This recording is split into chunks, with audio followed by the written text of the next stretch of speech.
السلام علیکم ورحمۃ اللہ وبرکاتہ۔ انجینئر محمد علی مرزا کا بہترین بیان کے ساتھ آپ بھائیوں کے سامنے حاضر ہوا ہوں۔ کیا شیعہ کافر ہے؟ کیا شیعہ کو کافر بول سکتے ہیں؟ ہم جانیں گے محمد علی مرزا کے موقف میں۔ علی بھائی، اگلا سوال ہے کسی بھائی کا کہ میں بریلوی سے شیعہ ہو گیا تھا، لیکن 4 سال تک آپ کے لیکچر سننے کے بعد اب سادہ مسلمان بن چکا ہوں۔ میرا سوال یہ ہے کہ تمام فرقے ایک دوسرے کو دل میں غلط کہتے ہیں، لیکن شیعہ کو اوپنلی کافر کیوں کہتے ہیں؟ اس لیے کہ یہ سودا بکتا ہے، یہ سودا بکتا ہے۔ جس طرح آپ دیکھیں گے ختم نبوت کے مسئلے میں یہ سودا بکتا ہے کہ آپ صرف قادیانیوں کو ٹارگٹ کر لیں، تو یہ اس نیشن میں سودا بکتا ہے۔ جب آپ اسی طرح کے جرائم دوسرے بزرگوں کی کتابوں سے دکھائیں، وہ کہتے ہیں اس پہ مٹی ڈالیں۔ اس لیے میرا جب کلپ آیا ہے کہ قادیانی حق بات کیوں نہیں قبول کرتے، تو سب کو تڑکا لگا ہوا ہے۔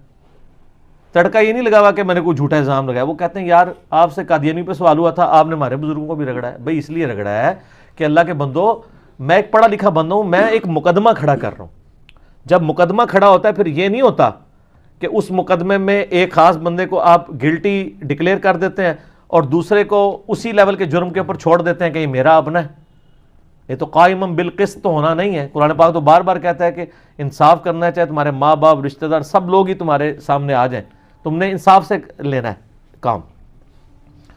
تو اس طرح کے معاملات کے اندر یہ جو آپ نے سوال کیا ہے، اس میں بھی بیسیکلی یہی والے ایشو یعنی کار فرما ہوتے ہیں کہ یہ لوگ، یہ سودا بک رہا ہوتا ہے شیعہ کافر والا۔ پھر آپ کو پتہ ہے ہمارے یہاں ایک پولیٹکس بھی، جب ایک ایران کا جب انقلاب آیا 1979 میں، اس کے بعد یعنی ارد گرد کے سارے ملکوں کو یہ فکر پڑ گئی کہ انقلاب جب آتا ہے نا تو ہمیشہ ایکسپورٹ ہوتا ہے۔ یہ بات یاد رکھیں۔ افغانستان کے معاملے کی تکلیف انڈیا کو چوتھے محلے 14,000 کلومیٹر دور کیوں پڑ گئی؟ کہ انہوں نے کہا یہ اگر طالبان یہاں پہ اگر ایک اسلامی حکومت قائم کرتے ہیں تو یہ پھر ایکسپورٹ ہوگا۔ ان کو وہی نظر آ رہی تھی، عمر سیریز نظر آ رہی تھی کہ سر یہ پھر باؤنڈری سے باہر نکلتا ہے انقلاب۔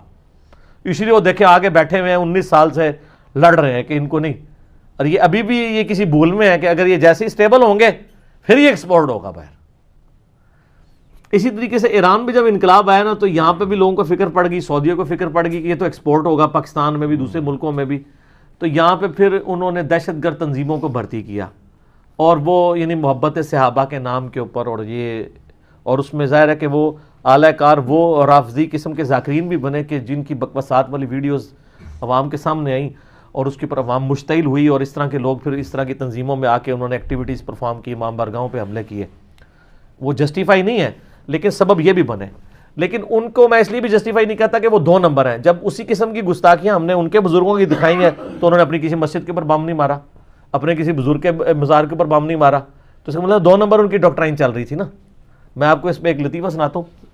اسی طرح کی ایک العدم تنظیم کا ایک جو ہے نا وہ امیر تھا جیلم شہر میں، یہ 2008-9 کی بات ہے، جب یہ ہمارا علمی فتنہ عالمی نہیں تھا، تو میں اپنے گھر میں چھوٹی سی مجلس کیا کرتا تھا، یعنی عربی والا فتنہ، پنجابی والا نہیں، آزمائش۔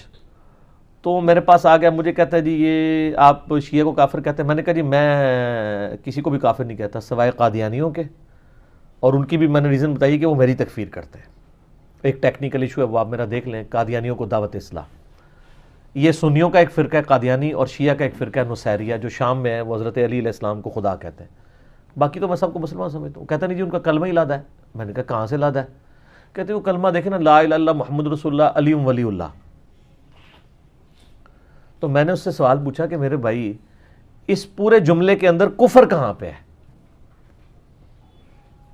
لا الہ الا اللہ محمد رسول اللہ یہ تو ہم پڑھتے ہیں، علی ولی اللہ کیا کفر ہے؟ کہتا نہیں علی تو اللہ کے ولی ہیں۔ میں نے کہا علی نبی اللہ ہوتا، نبی اللہ ہوتا تو پھر کفر تھا۔ وہ تو کہتے ہیں محمد اور آل محمد ہے، وہ تو محمد اور آل علی بھی نہیں کہتے ہیں، وہ آل محمد کہتے ہیں۔ اچھا تو اس میں کفر کہاں آ گیا؟ وہ کہتا نہیں کلمہ بدل گیا۔ میں نے کہا تم یہ کہو کہ کلمے میں ایکسٹینشن آ گئی، اس کو بدعت کہہ دو۔ جس طرح بریلوی ہیں وہ اذان کے ساتھ دروشی پڑھتے ہیں، تو اذان آپ لوگ کہتے ہیں کہ وہ بدل دی، تو اس کو کفر تو کوئی نہیں کہتا، کیونکہ آپ کہتے ہیں دروشی فی نفسی ٹھیک ہے، اذان کے ساتھ ایڈ کرنا ایک ایڈیشن ہے، کیونکہ دروشی فی نفسی تو ٹھیک ہے، علی ولی اللہ، ابو بکر ولی اللہ، عمر ولی اللہ، عثمان ولی اللہ ایز اے سلوگن تو لادا سے ٹھیک ہے۔ یہ لادا بات ہے کہ سنی جو جمعے کے خطبوں کے اندر خلفائے راشدین کے اور امہات المومنین کے اور عشرہ مبشرہ کے نام لے رہے ہوتے ہیں، یہ بھی انہوں نے خود ہی داخل کیے نا، نبی علیہ السلام نے تو نہیں جمعے کے خطبے میں نام لیے یہ ایز اے سلوگن. میرا ایک کلپ بھی ہے شیعہ کا کلمہ کا ثبوت سوالیہ نشان، لاکھوں لوگوں نے دیکھا، میں نے اس میں یہ ساری باتیں کی. تو مجھے کہنے لگا کہ وہ نہیں یہ کافر ہے، وہ کلمہ بدل دیا. میں نے کہا اب مجھے بتاؤ، میں تمہیں ایسا کلمہ بتاتا ہوں کہ جس میں واقعی انہوں نے ولی اللہ کی بجائے رسول اللہ پڑھوایا ہوا ہے. لا الہ الا اللہ اشرف علی رسول اللہ، نعوذ باللہ. میں نے کہا یہ بتاؤ، کہتے ہیں اس کو چھوڑ دیں آپ. تو اس سے ہی پتہ چلی کہ یہ عشق صحابہ، عشق رسول 2 نمبر ہے.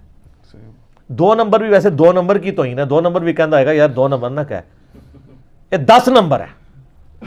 2 نمبری بھی کسی بنیاد پہ ہو رہی ہوتی ہے، اس میں کوئی بندہ ڈسیو ہو جاتا ہے.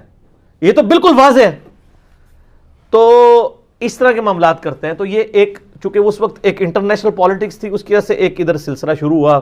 پھر آپ بتا ٹائلٹس میں بھی چاکنگ شروع ہوئی. حالانکہ میں نے بتایا کہ یہ سارے قرآن پاک کے حروف تہجی ہیں. آپ شیعہ کافر کہہ رہے ہیں، آپ قادیانی کافر بھی ٹائلٹس کے اندر تو نہیں لکھ سکتے. قاف الف دال نون یا یہ سارے قرآن کے حروف تہجی ہیں. کافر تو خود قرآن کا لفظ ہے، قل یا ایھا الکافرون. تو آپ یہ لکھ سکتے ہیں. تو یہ بیسیکلی ایک پھر وہ ٹسل شروع ہوئی، اس کنفلکٹ کی وجہ سے پھر یہ معاملہ ہوا. یہ بات ان کی بالکل ٹھیک ہے کہ اندر خانے یہ سب ایک دوسرے کو کافر سمجھتے ہیں.